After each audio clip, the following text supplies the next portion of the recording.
Well, it's official. I have finally divorced Greg Dulcich. I have dropped him drastically in my rankings. I still have holding out a little bit of hope throughout the rest of training camp for things to turn around for him. But after the events that unfolded the other day with Greg Dulcich not being the starter and not showing up at all in the preseason game, looked into things a little bit closer, found out that during the training camp, news has not been so good on him throughout the first week and a half, 2 weeks so far.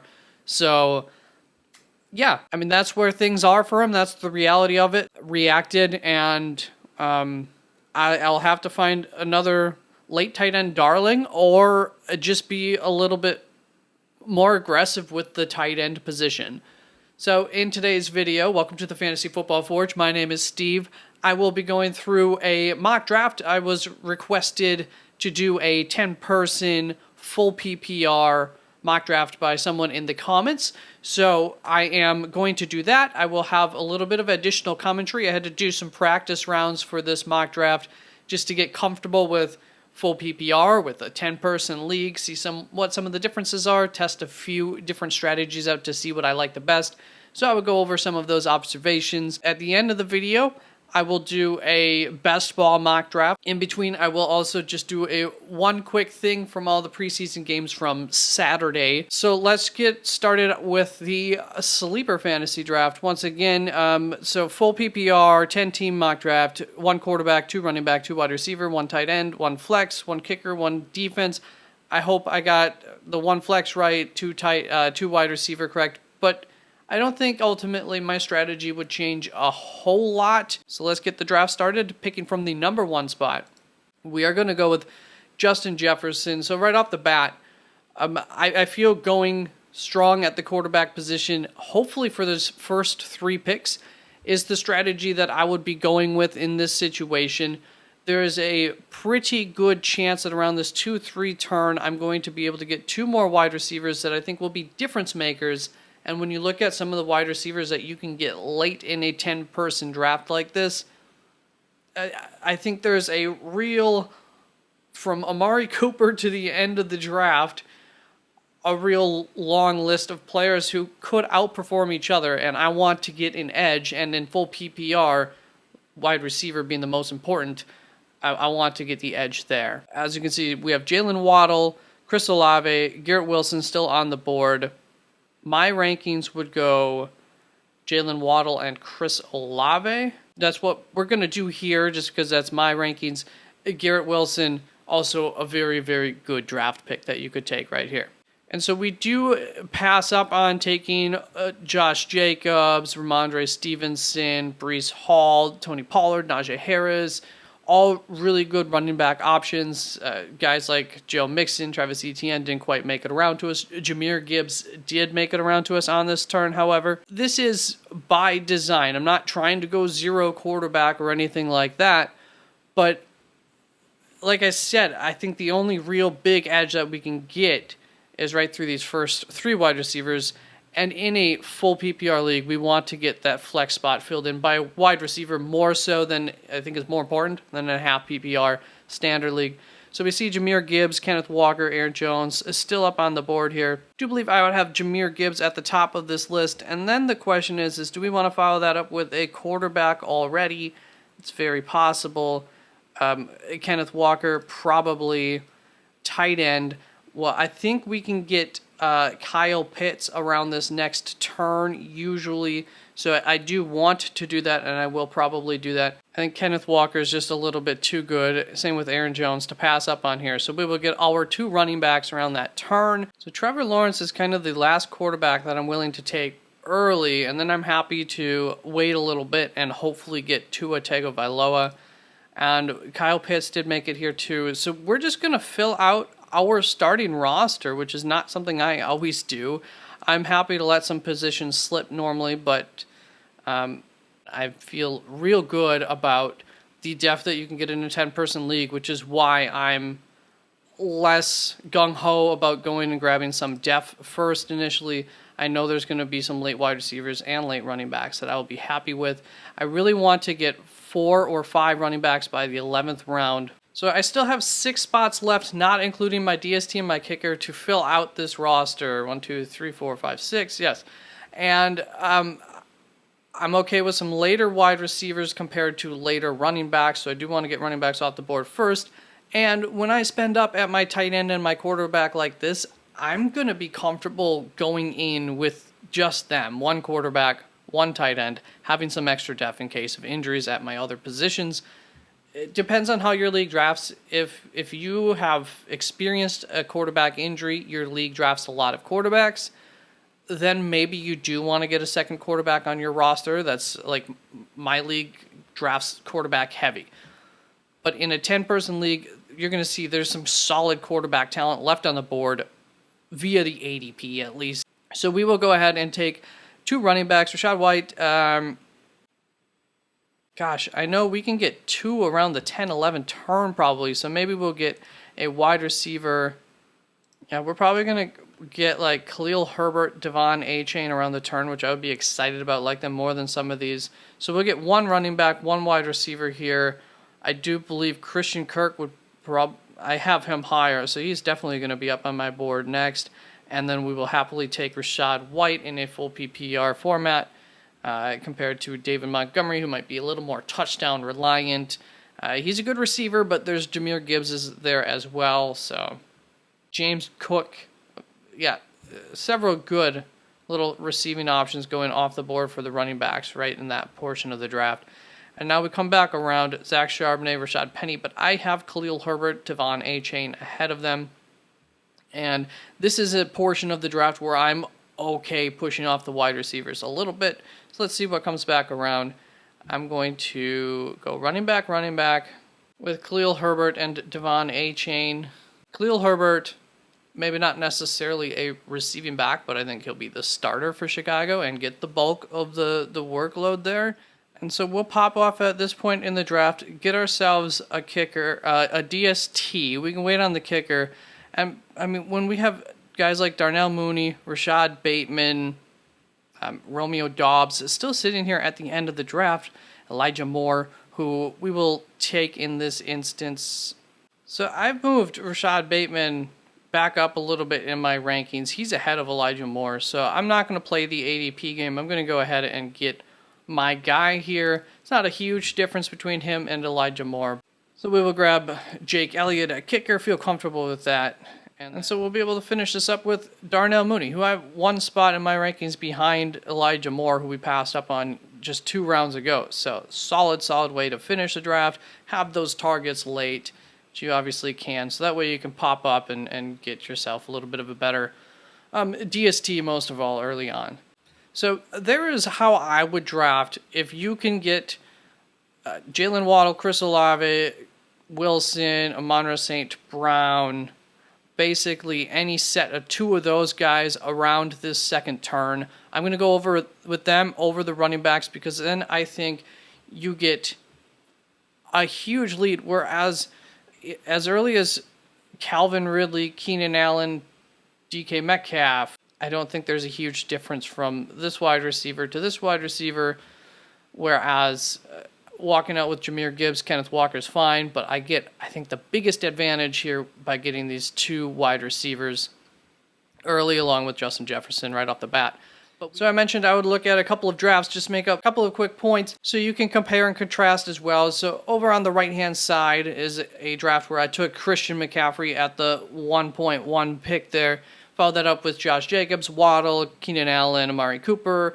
Got my quarterback in the 6th, Alexander Madison in the 7th, Deontay Johnson, Pat Freiermuth, Devon A-Chain, Khalil Herbert, Rashad Bateman, San Francisco 49ers, Jake Elliott, Romeo Doubs. Still a fine roster, but I just don't think that the edge that I'm getting with those running backs compared to what I'm giving up at the wide receiver edge that I was gaining is enough. So I prefer the wide receiver first. And then we go on to the left-hand side. Justin Jefferson still took him with the first pick, but then I went ahead and I took Jalen Hurts around the 2-3 turn there. And if he's available at that pick, I definitely could understand taking him more so than in a 12-person draft or whatnot. I don't mind taking the quarterbacks, the tight ends, going up and getting those guys in a 10-person draft. Also, I wanted to point out with this roster, it depends. The value of the quarterbacks depends on how many points you're getting per touchdown. If you're in a 6-point per touchdown league, then all the more reason you can go ahead and grab Jalen Hurts early like this. You look at what I do from rounds like 9 through 13 or 15, depending on exactly how you end up wanting to take your players there. I think that's about the way to go for it. There's some good running back talent that I want to get off of the board by that 10-11 turn. And then there's still some good wide receiver talent that I'm happy to get a little bit later that I actually might like more than some of the guys that I should have gotten around that 10-11 turn. So if you plan on that back end, then you can develop how you want to start the draft a little bit better as well. And I will leave those all up on the screen so you can compare and contrast as you wish while I quick go over the preseason games. On Friday, it was not my running backs day, but on Saturday, it was much better for the rookies. Tennessee's Tyjae Spears, Jacksonville's Tank Bigsby, and Dallas's Deuce Vaughn all put up some work on tape, all had themselves some solid games, and there were some others throughout the day as well. Let's start off with the Indianapolis Colts versus the Buffalo Bills. And as far as Indianapolis goes, I just wrote that maybe it'll be Isaiah McKenzie instead of Josh Downs as the kind of safety blanket for Anthony Richardson. Although Josh Downs did end up having a better day, but he was not running with the ones. He was not running with Anthony Richardson, at least for the first drive or two. And there really wasn't anything to take away from the Buffalo Bills, in my opinion. Then when we look at Tennessee versus Chicago, I already talked about Tennessee running back Tyjae Spears. I didn't really talk about it, but he looked good. As far as Chicago goes, I think DJ Moore's ability to adjust to an inaccurate throw is going to be absolutely huge for Justin Fields, like he did on the 62-yard touchdown toss and run from Justin Fields.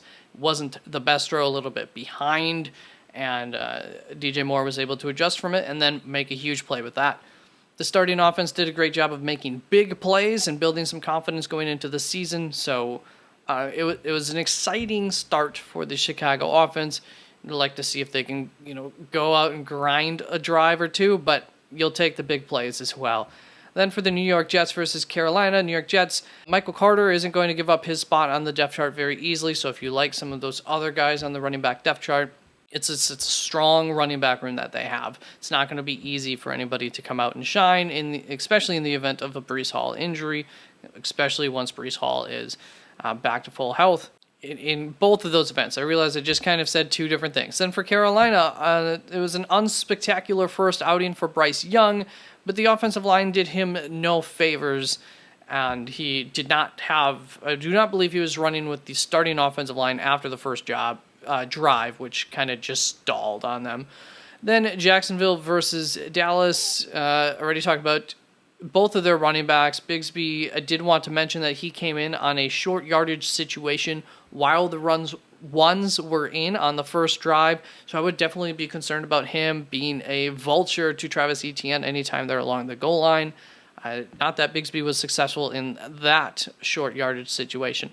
Then Philadelphia versus Baltimore. For Baltimore, Zay Flowers does not show up on the box score if you just go ahead and look at the box score, but his presence was felt on the field for better and for worse, but mostly I'm talking about for better on both of his targets. Defenders penalized him, which is why he did not end up even showing up under the targets list because those plays were wiped from the game. And also for Baltimore, Justice Hill played ahead of Gus Edwards, and given the new system, I would understand why they might like Justice Hill more than Gus Edwards. He is more athletic, and that might fit their zone blocking scheme better than Gus Edwards. So that's backfield's maybe not as clear as far as who's backing up J.K. Dobbins as well, but good to see Gus Edwards out there healthy. Then for Philadelphia, running back DeAndre Swift did Swift things quickly, and then he was done for the night. And Kenneth Gainwell got the game off. He was the veteran that received some rest, along with Boston Scott as well. And I've been saying it all offseason. We don't know that Kenneth Gainwell, Kenny G, won't be the lead back. The moment that I started to lose faith in that as of late, the news has been that he might be getting that starting job. So I'm back to being excited about him. Moved him back up in my rankings. I believe I had him over Rashad Penny to start the offseason.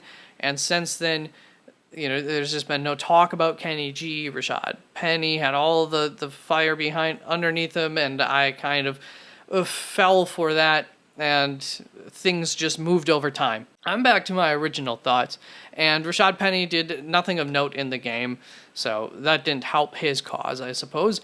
Then for the Los Angeles Chargers and the Los Angeles Rams, as far as the Chargers go, Josh Kelly and Isaiah Spiller both ran well, so good thing for the running game overall. Josh Kelly, I think, picking up from where he left off last season. Isaiah Spiller looking better than he did last season as a rookie.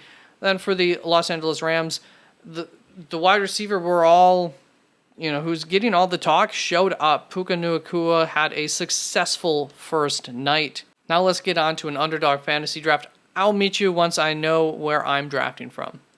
Well, this is just insane. So I will be picking from the 1 spot in the best ball mock draft as well. Last week it worked out that I picked from the 9 spot when I was doing a draft from the 9 spot. I believe that was last 2 weeks actually.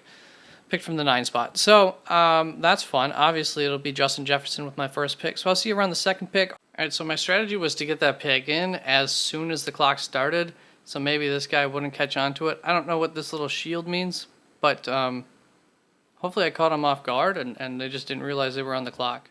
I was 1 pick away from really being excited, getting Ramondre Stevenson and Josh Jacobs there. So I think I'll probably follow this up with Josh Jacobs, just kind of looking ahead. Okay, well, take Josh Jacobs here. Do I want to start strong with a quarterback? Let's go ahead and get Patrick Mahomes on a roster. That'll be fun. There we go. All right, well, we'll just go with the top 2 on my board. I could go Justin Fields here at quarterback, go 2 quarterback strong, maybe go risky and just not grab a 3rd quarterback. But A, Justin Fields, a little bit of an injury risk, and so I probably wouldn't want to go 2 quarterback with him. B, I just want to take 2 quarterbacks late, probably, and trust that Patrick Mahomes, as long as he stays healthy, will probably be my guy almost every single week except for his bye week. And just go with that strategy here and get stronger at some of these other spots. This is what I was thinking would be available. James Conner, going to get myself a 2nd running back there. Bye week's all good. And then we're going to go down my board just a little ways. We're going to get a higher end tight end as well. And we'll be excited about that with Kyle Pitts. So there is the roster as it is now. I will see you in a little bit. I should mention, part of the reason that I wanted to go tight end there is with my plan to go with a couple of later end quarterbacks. That would, if I go late tight ends as well, that's going to create a bit of overload of trying to get guys that I might not have enough spots for via ADP, starting to have to reach big time or hope that guys fall to me. I don't want to get stuck in that kind of situation. So just want to start to get some tight ends off the board into my lineup. All right, so we have 2 running backs. I know there are some later end targets that I'll be happy with, but I know I'll take Isaiah Pacheco here. I don't want to go quarterbacks yet. The question is, do I want to go another running back or Pat Freiermuth? Let's go with Pat here. See how we end up liking this roster. All right, well, Devon Achane makes it to me here, so I think that's pretty clearly I will take him. I like him a lot. And I noticed just now, apparently all of the updates that I put into Underdog did not end up taking. I must not have saved them or something, so that was my bad. I guess I will go with Alan Lazard on top of that as well. And I have my 5th running back target locked up here. I would have taken Kirk Cousins if he had made it to me at this turn, even though I do have some guys ahead of him in my rankings, just to stack him up with Justin Jefferson, but he did not make it to me, unfortunately. Okay, so I came across a bit of a kink in my plan here. I was planning on going Kenneth Gainwell. That'll make me have to go with 6 running backs, I believe. So I think I'm going to do it. I've done it. It's probably not the best strategy here. And then I'm going to go with wide receivers. I'm trying to get all different bye weeks. So I will grab Marvin Mims here. And since I only have 6 wide receivers, I really want to be diverse with the bye weeks there. Back up on the clock, so I need 1 wide receiver, 1 running back, a tight end, 2 quarterbacks yet. Trying to play this out. I think we'll take Jaden Reed. Then the question is, so that's a week 6 bye. We're good there. All unique buys for our wide receivers. Do I take the running back now? By ADP, that would be the play. So we will grab Devin Singletary, who I think is a good option this late in the draft. We'll get rid of all the other running backs here. So what are we trying to do? Kenny Pickett would have been a nice little kind of mini stack with Pat Freiermuth, but honestly, I'm just as comfortable, maybe even more comfortable with Ryan Tannehill, Jimmy Garoppolo, with Patrick Mahomes being my star. Those two could both give me a week or 2 here or there when need be. But that's it. Let's see. 1 more tight end. Hopefully this works out. I can get Jake Ferguson and those 2 at the end. It might work. Do I have the very last pick? I do have the very last pick, so I should probably plan for... I think I'd rather get these 2 quarterbacks and a different random tight end at the end of the draft. And wow, Jake Ferguson just went at pick 181, so there he goes. Surprising. I like it. Ryan Tannehill, Jimmy Garoppolo make it here, and so we will pop on them both. And then I have the final pick of the draft, so hoping K. Dotton would be my first choice here. All right, the draft is in the books. Team exposure is very high. Look at that. And that was partially by design after I gave myself this huge bye week exposure at the running back. These 3 guys with, week 10 bye weeks. I do not want to be stuck trusting that both Josh Jacobs and James Conner are healthy come week 10.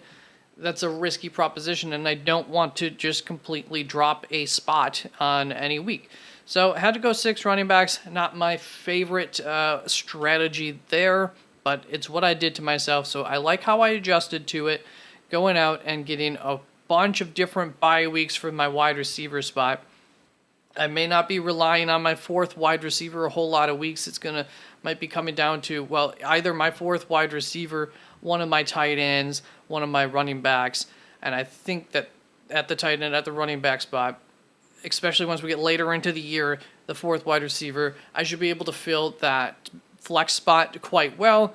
But hopefully these 3 wide receivers stay healthy for this roster, and then I like it. I think it's a pretty darn steady Eddie week in and week out roster. Got Patrick Mahomes hopefully pitching in for 17 out of 18, or maybe 16 out of 18, depending on what happens in week 18 weeks. Then I do like the running backs. If there's ever a week that Patrick Mahomes has a poor week, a down week, hopefully that means Isaiah Pacheco had a big week. That's very possible. And I would say definitely any week that Isaiah Pacheco has a huge week, there's a good likelihood that maybe that was a down week for Patrick Mahomes. So get a little yin and yang there, yin and yang going on between Isaiah Pacheco and Patrick Mahomes as well. And then for the wide receivers, went pretty early, I guess. Got a couple of targets of mine that I feel good about with Terry McLaurin, Tyler Lockett. I feel good about them in a sense that I like the value you can get at them in the draft. Am I 100% confident in them? Not 100%. So a little bit of a risk at the wide receivers for this roster, no doubt. And then the tight ends, Kyle Pitts, Pat Freiermuth, feel between them. Definitely be doing good at the tight end spot. Same with K. Dotton, really. Feel comfortable with him. Maybe not good, but comfortable. So there is that roster. Thank you very much for hanging on out with me today. Hope you had a good mock draft Monday, and I will catch you later on this week. Peace out.